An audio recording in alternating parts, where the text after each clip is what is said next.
Bonjour à tous, ici Yugiman. Aujourd'hui, vidéo sur Duel Links. Alors la présentation d'aujourd'hui, ce sera présentation d'un deck Bête Cristalline avec Jesse Anderson. Donc l'événement vient de se terminer à l'heure où j'enregistre cette vidéo. Donc je vais tout de suite vous le montrer. Donc on le joue forcément avec Jesse, parce qu'il a des capacités spéciales qui sont donc en lien avec avec les bêtes cristallines. Il y en a deux. Alors, je vais vous présenter le deck tout de suite.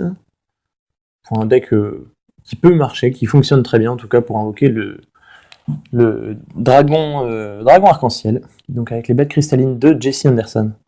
Donc voilà le deck que j'ai utilisé, donc avec un dragon arc-en-ciel, 3 Pégases de saphir, un mammouth d'ambre, 2 tigres de topaz, une tortue d'émeraude, un aigle de cobalt, un chat d'améthyste et un escarboucle de rubis. Donc pour ceux qui ne savent pas, qui connaissent pas trop l'archétype bête cristalline, en fait pour invoquer donc la carte emblématique qui est le dragon arc-en-ciel, il faut avoir donc les 7 autres bêtes cristallines soit sur le terrain, soit dans le cimetière.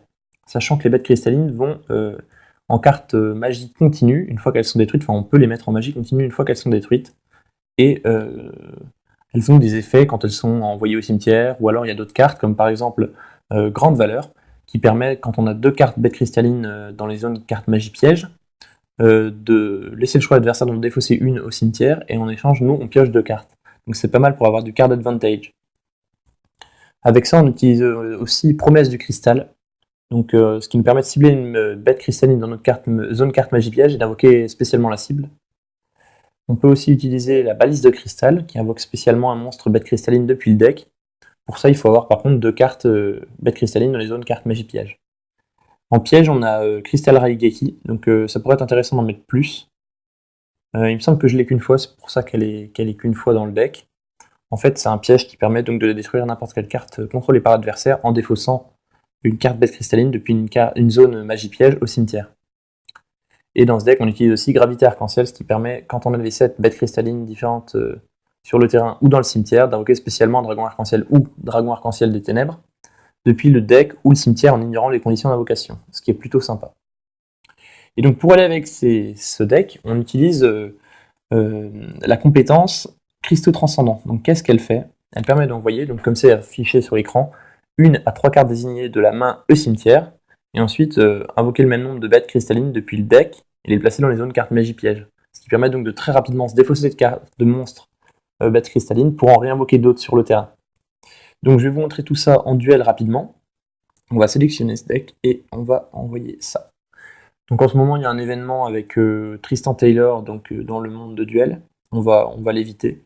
Je sais pas encore contre qui on va se battre, c'est pas vraiment un deck, c'est même pas du tout un deck PVP. En tout cas, là je suis en légende, ça tiendrait pas le coup, donc je ne vais même pas le tester. On peut regarder le niveau de Bastien. C'est niveau 40, bon, niveau 20 on va pas non plus y aller. On va voir ce qu'on peut trouver dans le portail. Bon allez, on va y aller sur Yami Yugi. Allez, c'est parti. Donc l'objectif c'est donc de bien invoquer le dragon arc-en-ciel. Alors ça devrait pas poser trop de soucis. Après il faut faire attention donc avec cet archétype, c'est à pas bloquer ces zones cartes magie piège.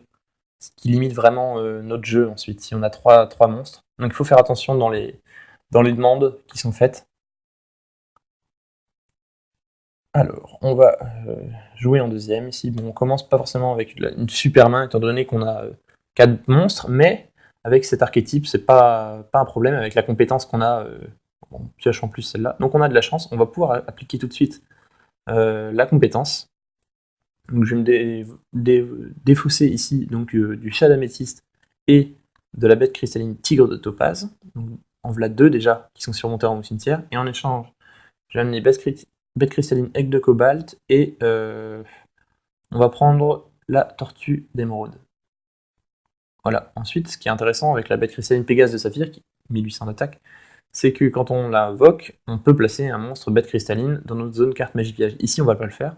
Donc, comme je vous ai dit, pour ne pas bloquer notre slot, et on peut par exemple attaquer. Donc, il y a quand même 1800 points d'attaque, ce qui est déjà pas mal.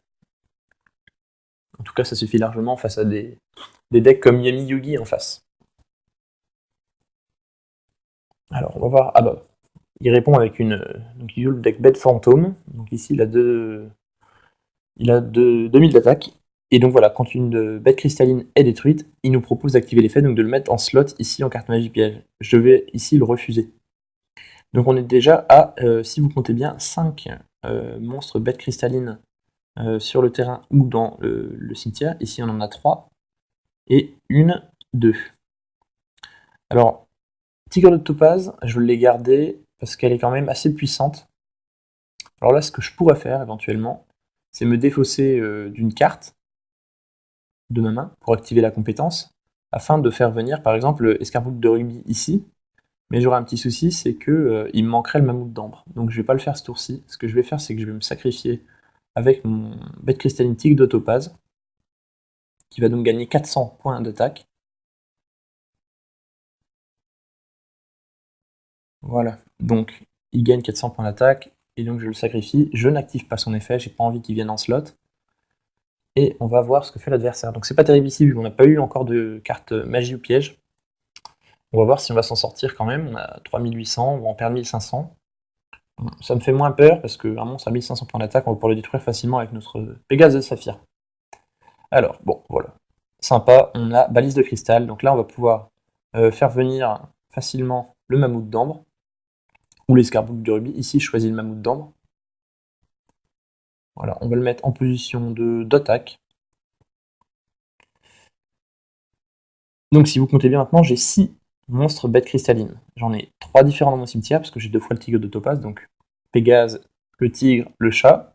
On a le mammouth ici, l'aigle et la tortue. Il nous manque donc l'escarboucle de Rugby, seulement. Donc là, ce que je peux faire pour l'invoquer, c'est soit invoquer mon Pégase, qui me permet donc de ramener l'escarboucle de Rugby dans ma zone magie piège, ou alors utiliser la compétence. Ici, je vais utiliser avec Pégase, avec son effet. Donc je l'invoque en position d'attaque, j'active son effet, on va bloquer tous les slots, mais c'est pas un problème ici vu qu'on aura, maintenant nos 7 monstres, bêtes cristallines, et on invoque le dragon arc-en-ciel spécialement sur notre terrain. Donc je vous laisse la petite animation, qui est sympa. J'aurais peut-être pu mettre le son, normalement vous ne l'avez pas, c'est dommage, mais bon. Donc on voit les 7 cristaux, et le dragon arc-en-ciel. Dragon arc-en-ciel qui est donc un monstre de niveau 10 avec 2 effets. Je ne vais pas les activer ici, donc je vais vous les lire tout de même. Cette carte ne peut activer les effets suivant le tour où elle a été invoquée spécialement. Donc, effet rapide, vous pouvez envoyer tous les monstres bêtes cristallines face recto vous contrôlez au cimetière. Cette carte gagne 1000 points d'attaque pour chaque monstre envoyé au cimetière. Ou bannir tous les monstres bêtes cristallines depuis le cimetière et mélanger toutes les cartes sur le terrain dans le deck. Donc ça, il faut faire attention parce que ça vide complètement notre deck. Il faut le faire que par exemple quand on a réussi à temporiser l'adversaire, on a envie de détruire ce qu'il a sur le terrain, on l'active, on a un monstre dans la main, on peut le jouer. Ici, on va pouvoir attaquer et terminer notre adversaire en un tour, donc je vais simplement le détruire avec mon Pégase, et enfin donner le coup de grâce avec le superbe dragon arc-en-ciel. Voilà donc comment invoquer très simplement le dragon arc-en-ciel avec Jessie. C'est dommage, j'ai pas pu vous montrer. On va peut-être se faire un deuxième duel. C'est une vidéo très courte aujourd'hui, hein, mais on va se faire un deuxième duel pour vous montrer comment, si on a un peu plus de chance, on drop un magicien sombre, on a de la chance, comment on peut simplement l'invoquer avec aussi l'usage des cartes magie piège. Ici, on n'en a pas eu beaucoup. On va se refaire un duel exactement contre Yami Yugi, ou on va changer, on va se prendre Seto Kaiba. Allez, ça part contre Seto. Allez, c'est parti. Donc on joue exactement la même stratégie, le même deck. On va voir si ça fonctionne aussi bien ou non. Tout dépend quand même beaucoup de la main de départ. Alors, on joue une nouvelle fois en second, ce qui n'est pas plus mal en soi. Déjà, on a une carte Promesse du Cristal.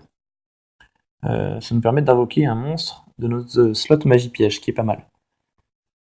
Donc, alors là, pour commencer, ce que je vais faire, bon, j'ai 2 tigres, ce qui est pas mal. Je vais pouvoir facilement donc activer ça. Je vais simplement envoyer celui-ci et non, pas le tigre. On va juste l'aigle, et on va amener tout de suite dans notre slot magie piège, on va invoquer une tortille émeraude. Pourquoi? Parce qu'avec le cristal, promesse de cristal, je vais pouvoir la réinvoquer peut-être un jour si j'ai besoin de 2000 points de défense. Et face à lui, on va invoquer bête cristalline, tigre de topaz, pardon, qui va donc avoir son boost 2 points d'attaque pour détruire son Marauderverse et lui infliger 100 points de dommage.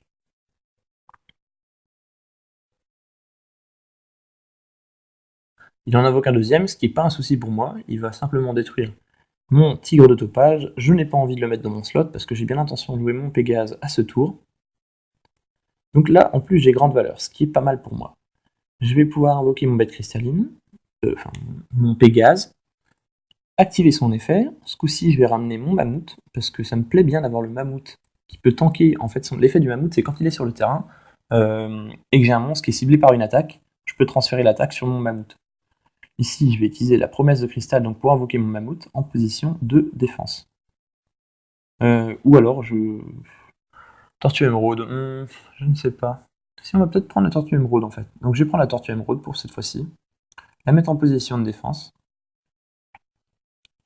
Et on va terminer le tour là-dessus. On va attendre, de toute façon le tour prochain il va sûrement me détruire mon Pégase pour m'infliger 100 points d'attaque, 100 points de dommage, et j'utiliserai grande valeur, ce qui me permettra de piocher 2 cartes.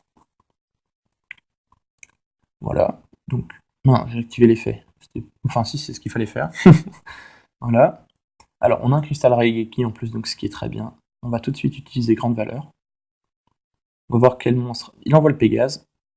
Ici, on a une balise de cristal qui nous permet d'invoquer spécialement un monstre depuis le deck, ce qui peut être sympa. Alors, on compte. On en a un, on a l'aigle, on a le tigre, on a le Pégase, on a la tortue. Il nous en manque donc 3. Il nous manque le... Ah non, il y a le mammouth aussi. Donc, il nous manque Escarboucle et le chat.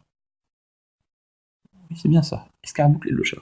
Ici, sans problème, on peut utiliser l'effet de notre capacité. Et d'abord, on va invoquer bête cristalline Pégase de saphir. Et je vais utiliser l'effet, ce qui me permettra, vous voyez par exemple l'escarboucle de rubis, ici. Je vais ensuite placer Cristal Raigeki face cachée et attaquer avec mon Pégase son monstre face cachée. Donc voilà. Donc si on compte bien, il nous manque plus que maintenant l'aigle, c'est ça? Je sais même plus ce que j'ai envoyé au cimetière. Alors là, il nous invoque un monstre qui est guerrier des dés, qui est assez bon parce qu'en fait, il permet de bannir n'importe quel monstre. Là, il va se prendre 800 points de dommage, mais il va bannir mon monstre. Ce qui est très embêtant ici. J'ai viens d'y penser, j'aurais dû activer ma carte piège parce que là, au final, je vais pas pouvoir invoquer mon dragon arc-en-ciel. C'est un beau petit fail. Oui, et d'ailleurs, donc je vais envoyer au cimetière mon escarboucle et détruire son Marauderverse. Oui, donc c'était pas très intelligent ce que je viens de faire, étant donné que maintenant j'ai plus de tortues dans mon cimetière. Ce qui va me poser quelques problèmes. Et ben c'est tout, on va devoir le finir à l'ancienne, si je peux me permettre, avec juste deux petites attaques de monstres bêtes cristallines. Donc vous voyez en fait, ce qui est bien, c'est que ça illustre une des faiblesses du deck, c'est que dès qu'on bannit, par exemple là, il y a des monstres bêtes cristallines que j'ai en un seul exemplaire dans le deck, dès qu'ils sont bannis, ça pose tout de suite problème. Dans ce deck, j'ai pas de carte pour ramener les monstres bannis, dans mon deck ou autre.